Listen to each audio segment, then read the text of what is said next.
एक घने जंगल के बीचों बीच बसा था एक सुंदर और अद्भुत हिरणों का राज्य। इस राज्य में कई प्रकार के हिरण रहते थे, चित्तीदार हिरण, काले हिरण, सांभर और बारहसिंगा। ये राज्य अपनी दोस्ताना और खुशहाल जीवन शैली के लिए प्रसिद्ध था। पास ही एक गांव में कुछ स्कूली बच्चे रहते थे जो अक्सर जंगल में घूमने आते थे। हिरणों और बच्चों के बीच एक गहरी मित्रता थी। पहला अध्याय, दोस्ती की शुरुआत। एक दिन गांव के 4 बच्चे अनीता, रोहित, मीरा और सूरज जंगल में घूमने निकले। तभी उनकी मुलाकात एक चित्तीदार हिरण चित्ती से हुई। चित्ती बहुत ही मिलनसार था और बच्चों से जल्दी ही दोस्ती कर ली। चित्ती ने उन्हें अपने राज्य में आमंत्रित किया। बच्चे खुशी खुशी उसके साथ चल दिए और वहां उन्होंने अन्य हिरणों से भी दोस्ती कर ली। दूसरा अध्याय, खेलकूद और मस्ती। हिरण नगर में हर दिन बच्चों और हिरणों के बीच खेलकूद का आयोजन होता था। एक दिन दौड़ का दंगल हुआ जिसमें बच्चों और हिरणों ने मिलकर भाग लिया। अनीता और सांभर हिरण सांभी की जोड़ी ने दौड़ में सबको पीछे छोड़ दिया। ये देख सभी जोर जोर से हंसने लगे क्योंकि सांभी की धीमी चाल ने अनीता को बहुत हंसाया। तीसरा अध्याय, जंगल की सैर। एक दिन चित्ती ने बच्चों को जंगल के गहरे हिस्से की सैर पर ले जाने का सुझाव दिया। वहाँ उन्होंने बारहसिंगा राजू से मुलाकात की। राजू ने उन्हें जंगल के पेड़ों और औषधीय पौधों के बारे में बताया। बच्चों ने ध्यान से सब कुछ सुना और समझा। यह अनुभव उनके लिए बेहद खास था। चौथा अध्याय, आपसी मदद और एकता। एक बार जंगल में भारी बारिश हुई और पानी भरने लगा। हिरण नगर में बाढ़ का खतरा मंडराने लगा। सभी हिरण और बच्चे मिलकर ऊंची जगह पर जाने की योजना बनाने लगे। बच्चों ने गांव से रस्सियां और लकड़ियां लाकर पुल बनाने में मदद की। सबने मिलकर कठिनाई का सामना किया और सुरक्षित स्थान पर पहुंच गए। ये घटना सभी के दिलों में एकता और आपसी मदद का उदाहरण बन गई। 5वां अध्याय, रंगीन सींग महोत्सव। बाढ़ के बाद हिरण नगर में रंगीन सींग महोत्सव का आयोजन हुआ। इस महोत्सव में हर हिरण अपने सींगों को रंग बिरंगे फूलों और पत्तियों से सजाता था। बच्चों ने भी हिरणों की मदद की और उनके सींगों को खूबसूरत ढंग से सजाया। महोत्सव में हंसी मजाक और गाने नाचने का खूब दौर चला। 6ठा अध्याय, एक अनोखा पाठ। एक दिन रोहित जंगल में अकेला भटक गया। चित्ती और उसके दोस्तों ने मिलकर उसे ढूंढा। इस दौरान रोहित ने सीखा कि अकेले कहीं भी जाना कितना खतरनाक हो सकता है। बच्चों ने ये तय किया कि वे हमेशा साथ रहेंगे और एक दूसरे का ख्याल रखेंगे। 7वां अध्याय, विदाई की रात। बच्चों की स्कूल की छुट्टियां खत्म होने वाली थीं। हिरणों ने उनके लिए एक विदाई महोत्सव का आयोजन किया। इस रात सभी ने मिलकर गाने गाए, नृत्य किया और पुराने दिनों की यादें ताज़ा की। चित्ती ने बच्चों से वादा किया कि वो उन्हें हर छुट्टी में बुलाएगा और उनकी दोस्ती हमेशा बरकरार रहेगी। कहानी का संदेश। हिरण नगर की यह कहानी दोस्ती, एकता और आपसी सहयोग का अद्भुत संदेश देती है। बच्चों और हिरणों की ये दोस्ती यह सिखाती है कि चाहे हम कितने भी अलग हों, सच्ची दोस्ती हमें हमेशा जोड़ती है और हर मुश्किल को आसान बनाती है। 8वां अध्याय, सपनों का झरना। हिरण नगर में एक खास जगह थी जिसे सपनों का झरना कहा जाता था। ऐसा कहा जाता था कि जो भी इस झरने के पास जाता है उसकी हर इच्छा पूरी होती है। एक दिन बच्चों ने चित्ती से इस झरने के बारे में सुना और उन्होंने इसे देखने की इच्छा जाहिर की। चित्ती ने उन्हें वहां ले जाने का वादा किया।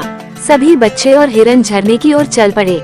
वहां पहुंचकर सभी ने अपनी अपनी इच्छाएं व्यक्त की। अनीता ने चाहा कि वो हमेशा अपने दोस्तों के साथ रहे। रोहित ने अच्छे नंबरों की इच्छा की। मीरा ने एक सुंदर बगीचा चाहा और सूरज ने जंगल में एक बड़ा पेड़ लगाना चाहा। चित्ती और उसके हिरण दोस्तों ने भी अपनी इच्छाएं व्यक्त की। बच्चों ने देखा कि झरने के पानी में उनके सपनों की झलक दिखाई दे रही थी। यह अनुभव सभी के लिए जादुई और अविस्मरणीय था। 9वां अध्याय, जंगल की रक्षा। एक दिन जंगल में कुछ लोग आए जो पेड़ काटने लगे। हिरण नगर के सभी निवासी इस बात से चिंतित हो गए। बच्चों ने ये सब देखा और तुरंत गांव जाकर अपने माता पिता और अन्य ग्रामीणों को इसके बारे में बताया। बच्चों और हिरणों ने मिलकर एक योजना बनाई। ग्रामीणों ने मिलकर जंगल की रक्षा के लिए एक आंदोलन चलाया। बच्चों ने पोस्टर बनाए और नारे लगाए और हिरणों ने अपनी उपस्थिति से सभी को प्रेरित किया। आखिरकार उनके प्रयासों का फल मिला और सरकार ने जंगल को संरक्षित घोषित कर दिया। हिरण नगर में सभी ने खुशी मनाई और बच्चों की सराहना की। 10वां अध्याय, मिलजुल कर खेती। जंगल के पास की जमीन उपजाऊ थी, लेकिन हिरण नगर के निवासी वहां खेती नहीं कर पाते थे। बच्चों ने सुझाव दिया कि वे गांव वालों के साथ मिलकर खेती करें और फसल को आपस में बांट लें। इस योजना से हिरणों और ग्रामीणों के बीच एक नई मित्रता और सहयोग की भावना विकसित हुई। सभी ने मिलकर खेतों में काम किया, बीज बोए, पानी दिया और फसल काटी। इस मेहनत का परिणाम था भरपूर अनाज और सब्जियां। हिरन और बच्चे मिलकर इस फसल का आनंद उठाते थे। ये साझा प्रयास सभी के लिए एक नई शुरुआत साबित हुआ। 11वां अध्याय, जंगल का उत्सव। इस सहयोग के उपलक्ष्य में हिरन नगर और गांव वालों ने मिलकर एक भव्य उत्सव का आयोजन किया। इस उत्सव का नाम रखा गया जंगल का उत्सव। इस उत्सव में बच्चों और हिरनों ने मिलकर नाटक प्रस्तुत किए, गीत गाए और नृत्य किया। ग्रामीणों ने अपने भोजन से सभी को तृप्त किया और हिरनों ने अपनी कहानियों से सभी का मनोरंजन किया। 12वां अध्याय, प्यार और एकता का संदेश। उत्सव के अंतिम दिन चित्ती ने सभी से कहा, ये जंगल और गांव अब एक बड़े परिवार का हिस्सा हैं। हमें हमेशा एक दूसरे की मदद करनी चाहिए और मिलजुल कर रहना चाहिए। बच्चों और हिरनों ने मिलकर यह वादा किया कि वे हमेशा जंगल की रक्षा करेंगे और एक दूसरे की मदद करेंगे। इस उत्सव ने जंगल और गांव के बीच के रिश्ते को और भी मजबूत कर दिया। सभी ने महसूस किया कि प्यार, एकता और सहयोग से हर मुश्किल को हल किया जा सकता है। कहानी का समापन। हिरन नगर और गांव के बच्चों की यह अनोखी कहानी इस बात का प्रमाण है कि दोस्ती और एकता के माध्यम से हर समस्या का समाधान किया जा सकता है। ये कहानी हमें सिखाती है कि प्रकृति और इंसान के बीच का रिश्ता कितना गहरा और महत्वपूर्ण है और हमें इसे सहेज कर रखना चाहिए। 13वां अध्याय, संगीत का जादू। हिरन नगर में संगीत का बहुत महत्व था। हर पूर्णिमा की रात को हिरन एकत्र होकर अपनी विशेष धुनें बजाते थे। बच्चों को भी यह संगीत बहुत पसंद था। एक दिन चित्ती ने सुझाव दिया कि बच्चे और हिरन मिलकर एक संगीत सभा का आयोजन करें। सभी ने मिलकर तैयारी शुरू की। रोहित ने अपनी बांसुरी तैयार की, मीरा ने ढोलक संभाली और अनीता ने अपने गायन का अभ्यास किया। हिरनों ने अपने विशेष पत्तों की सरसराहट संगीत से वातावरण को जादुई बना दिया। जब सभा शुरू हुई तो हर कोई मंत्रमुग्ध होकर सुनने लगा। ये संगीत सभा हर साल आयोजित की जाने वाली परंपरा बन गई। 14वां अध्याय, सितारों की कहानी। एक रात बच्चे और हिरन एक साफ आसमान के नीचे बैठे थे। चित्ती ने सुझाव दिया कि वे तारे गिनने की प्रतियोगिता करें। सभी बच्चों और हिरनों ने मिलकर तारे गिनने शुरू किए। तभी सांभी ने एक सुंदर कहानी सुनाई। उसने बताया कि कैसे तारे जंगल के प्राचीन हिरनों की आत्माएं हैं जो आकाश में चमकते हैं और जंगल की रक्षा करते हैं। बच्चों ने इस कहानी से प्रेरित होकर अपनी कहानियां सुनानी शुरू की। हर कोई हंसी और खुशी से भर गया।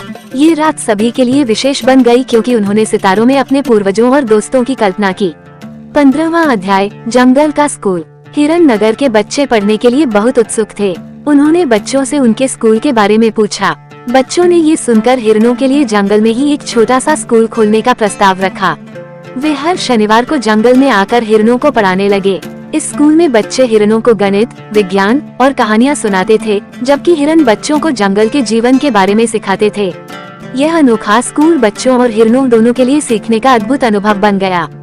16वां अध्याय, खुशियों की वर्षा। एक दिन जंगल में अचानक बारिश शुरू हो गई। सभी हिरन और बच्चे पेड़ों के नीचे छिप गए। बारिश के थमने के बाद चित्ती ने सुझाव दिया कि वे सब मिलकर एक कीचड़ मस्ती का आयोजन करें। बच्चों और हिरनों ने मिलकर कीचड़ में खेलना शुरू किया। वे एक दूसरे पर कीचड़ फेंकते, फिसलते और हंसते हंसते लोटपोट हो गए। यह मस्ती सभी के लिए बेहद खास थी। उस दिन से हर बारिश के बाद कीचड़ मस्ती की परंपरा बन गई, जिसमें सभी मजे से भाग लेते थे। 17वां अध्याय, बच्चों का विशेष दिन। हिरन नगर ने बच्चों के लिए एक खास दिन घोषित किया। इस दिन सभी हिरन बच्चों के लिए अलग अलग प्रतियोगिताएं और खेलों का आयोजन करते थे। बच्चों को विशेष उपहार भी दिए जाते थे। इस बार का खास आकर्षण था जंगल का खजाना, जिसमें बच्चों को जंगल में छिपे हुए खजाने को ढूंढना था। अनीता, रोहित, मीरा और सूरज ने मिलकर यह चुनौती पूरी की और खजाना ढूंढ निकाला। खजाने में रंग बिरंगे पत्ते, फूल और जंगल की खास चीजें थीं। बच्चों ने इस अनुभव को बेहद पसंद किया और ये दिन सभी के लिए यादगार बन गया। 18वां अध्याय, विदा की घड़ी। समय बीतता गया और बच्चों की गर्मियों की छुट्टियां खत्म होने लगीं। उन्होंने हिरनों से विदा लेने का फैसला किया। यह विदा बहुत भावुक थी। सभी हिरन और बच्चे एक दूसरे को गले लगाकर रो पड़े।